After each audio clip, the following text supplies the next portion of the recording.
মানুষ কতটা নিকৃষ্ট হতে পারে, কতটা অসভ্য হতে পারে, কতটা অমানবিক হতে পারে। একটা সম্পর্কের ভিতরে কিন্তু থাকতে গেলে বাবা ছেলে, মা মেয়ে, বা ছেলে ছেলের বউ, শাশুড়ি, মানে ইত্যাদি ইত্যাদি যারা একসঙ্গে থাকে আর কি, মনোমালিন্য কিন্তু হয়েই থাকে। কিন্তু সমাজে কিছু কিছু মানুষ আছে গণ্ডগোল হইলে মানে যৌথভাবে একটি করে দেওয়ার বদলে আরও আলাদা যেন কীভাবে হবে সেই চিন্তা ভাবনা করে। হ্যাঁ, আমাদের সমাজে হাজারো এই জঘন্য মানুষগুলো আছে। এই মানুষগুলোর জন্য আজকে বাবা ছেলের সম্পর্ক, শাশুড়ি বউয়ের সম্পর্ক, ভাই ভাইয়ের সম্পর্কগুলো নষ্ট হয়ে যায়। কারণ যেটা সেটা বলে না, সেও সেইটা যায় জোড়া লাগাই দেয়। হ্যাঁ, এই জন্য আমাদের সমাজের কিছু কিছু মানুষের জন্য ভালো ভালো সম্পর্কগুলা আরও বেশি নষ্ট হয়ে যায়।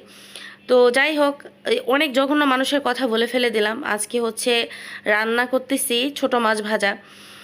আসলে সত্যি কিছু কিছু মানুষকে বাহির থেকে দেখে বোঝা যায় না যে আসলে এই মানুষটা এরকম হইতে পারে বা এই মানুষটা এই কাজ করতে পারে, কিন্তু তার কাজকর্মে কিন্তু পরে প্রকাশিত হওয়ার পর বিশ্বাসই হয় না যে সত্যি সেই লোকটাই এই কাজ করেছে। এরকম হাজারো মানুষ দেখেছি।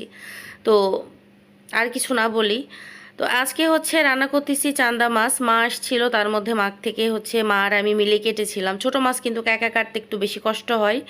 তো ছোট মাছটা হচ্ছে কেটে বেছে রেখেছিলাম, তো সেটাই আজকে শুধু পেঁয়াজ দিয়ে ভাজি করব। আর আজকের পেঁয়াজের এই ছোট মাছের ভাজিটা অনেক সুন্দর হয়েছিল। আর আমার রেগুলারলি ভিডিও যারা দেখে তারা জানে আমি হাতে মাখানো তরকারিটা খুব বেশি পছন্দ করি।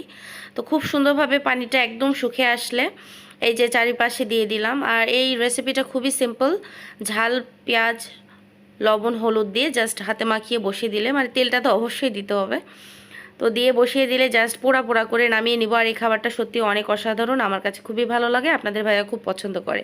তো আজকের ভিডিও এই পর্যন্তই, দেখা হচ্ছে নেক্সট ভিডিওতে। আল্লাহ হাফেজ।